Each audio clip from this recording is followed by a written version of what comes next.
네, KBS 부산이 실시한 신년 여론조사 결과를 보면 부산시장 보궐선거 초반 국민의힘 지지세 결집이 뚜렷하게 나타납니다.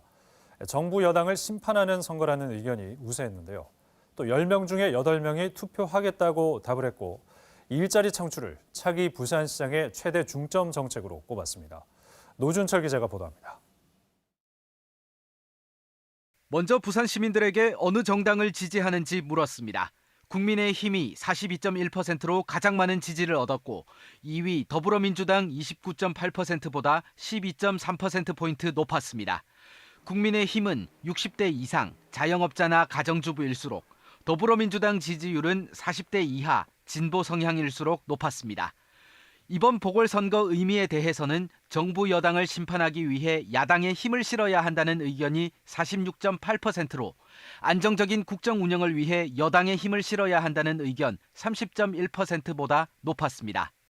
시장이 이제 불명예 퇴진을 했고, 그다음에 시정 운영에 대한 이제 부정적 평가, 그다음 집값 상승 등의 이제 여러 악재가 있는데, 이제 정부 여당에 대한 심판론이 우세인 상황을 좀 초래한 것으로 이제 분석을 하고 있고요. 상대적으로 국민의힘 대비는 아직 이제 확정적인 이제 후보군이 형성되지 않았기 때문에 시장 후보 선택 기준으로는 인물, 능력, 도덕성이 38.5%로 가장 높았고, 이어 정책 공약, 소속 정당, 정치 경력 등 순이었습니다. 차기 부산시장이 실행해야 하는 부산의 주요 정책에 대해서도 물었습니다. 일자리 창출이 50.6%로 가장 높았고, 이어 가덕 신공항 건설이 35.6%, 코로나19 등 감염병 대응은 33.8%로 그 뒤를 이었습니다. 또 동서부산 균형 발전과 부산 금융중심지 육성 등의 순이었습니다.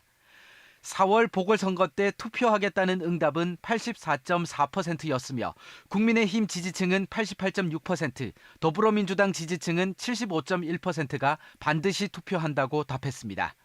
이번 여론조사는 KBS 부산과 부산 MBC가 공동으로 여론조사 기관 리서치앤리서치에 의뢰해 지난 2일과 3일 이틀 동안 부산에 사는 만 18세 이상 남녀 1,007명을 대상 유무선 전화 면접 조사로 이뤄졌습니다.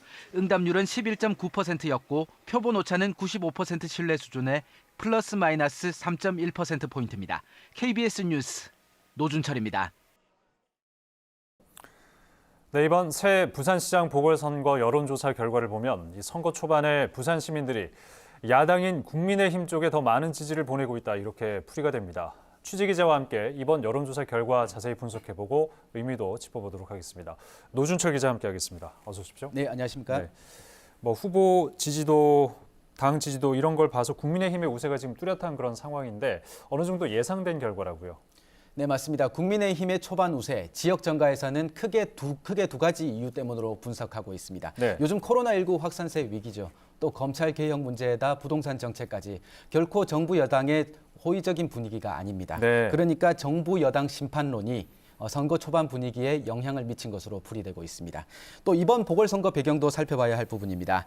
오거돈 전 시장의 성추행 사건, 불명예 퇴진으로 치러지는 보궐선거 아니겠습니까? 네. 그래서 선거 초반 국민의힘 후보군이 예비후보 등록과 선거운동을 일찍 시작했습니다. 당연히 시민들에게 노출도 빨랐고요. 절대적인 노출량 또한 많습니다. 반면 더불어민주당은 아직 예비후보 등록자가 없고 경선 규칙과 일정도 잡지 못하고 있습니다. 민주당은 김영춘 전 장관이 출마 의사를 표명하고 활동에 들어갔는데요. 변성환 권한대행이 이달 말 나설 것이란 이야기가 나오고 있지만 아직 공식적인 행보는 없는 상황입니다. 네, 최근 언론사마다 부산시장 후보 적합도 조사 계속 이렇게 여론조사 결과를 내고 있는데 이번 조사에서 좀 두드러진 점이 있다고요? 네, 기존 네. 여러 여론조사에서도 1위 후보를 놓치지 않았는데요. 예. 박형준 예비후보는 국민의힘 선두권 강세를 넘어서서 독주 양상을 보이고 있습니다. 네. 그래픽 한번 보시겠습니까? 네. 보시면 시민들에게 부산시장 보궐선거 후보 중 여야를 모두 포함해 누가 가장 적합한지 물었습니다. 국민의힘 박형준 동아대 교수가 26.5%로 1위를 차지했습니다. 더불어민주당 김영춘 전 해수부 장관이 13.2%로 2위, 국민의힘 이현주 전 의원이 8.8%로 3위였는데 2위 후보와 2배, 3위 후보와 3배까지 그 격차가 벌어졌습니다. 네. 이렇게 대중성과 인지도를 바탕으로 한 박형준 예비후보의 선거 초반 강세가 두드러지다 보니까 선거 중후반 다른 후보들의 집중 견제, 네거티브 공세도 거세질 가능성이 더 커졌습니다. 네, 박형준 예비후보의 초반 독주. 그러나 또 눈여겨봐야 될 게 부동층의 비율 아니겠습니까? 이게 지금 좀 많은 것으로 조사 결과 나왔다고요? 네, 맞습니다. 네. 여론조사 결과를 보면 더 뚜렷하게 드러납니다. 네. 더불어민주당과 국민의힘 각 당에서 적합한 후보를 시민들에게 물었습니다. 그랬더니 부동층이 많았습니다. 먼저 여당 더불어민주당의 적합 후보 결과부터 한번 보시겠습니까? 김영춘, 변성환, 최지은 후보가 각각 1, 2, 3위였습니다.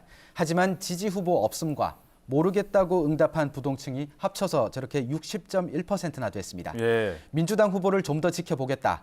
민주당의 새로운 후보는 없나? 시민들이 좀 더 지켜보겠다는 것으로 풀이됩니다.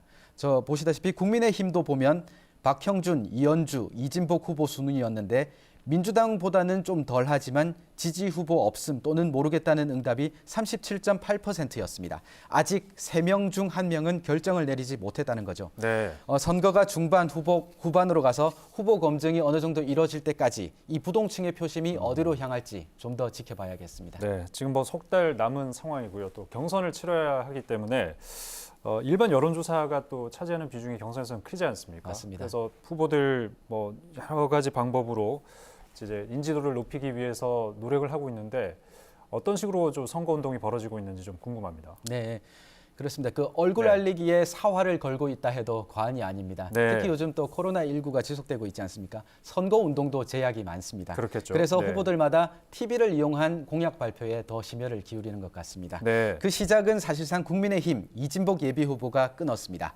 이진복 예비후보는 매주 한 차례씩 기자회견을 열어서 정책 공약을 발표하고 있습니다. 그랬더니 이현주 예비후보도 기자회견을 통한 정책 공약 발표에 나섰고요. 박형준 예비후보도 매주 정책 공약 발표에 힘을 쏟고 있습니다. 또 유재중, 김기순 예비후보도 매주 정기적으로 공약을 발표하겠다 예고해둔 상태입니다.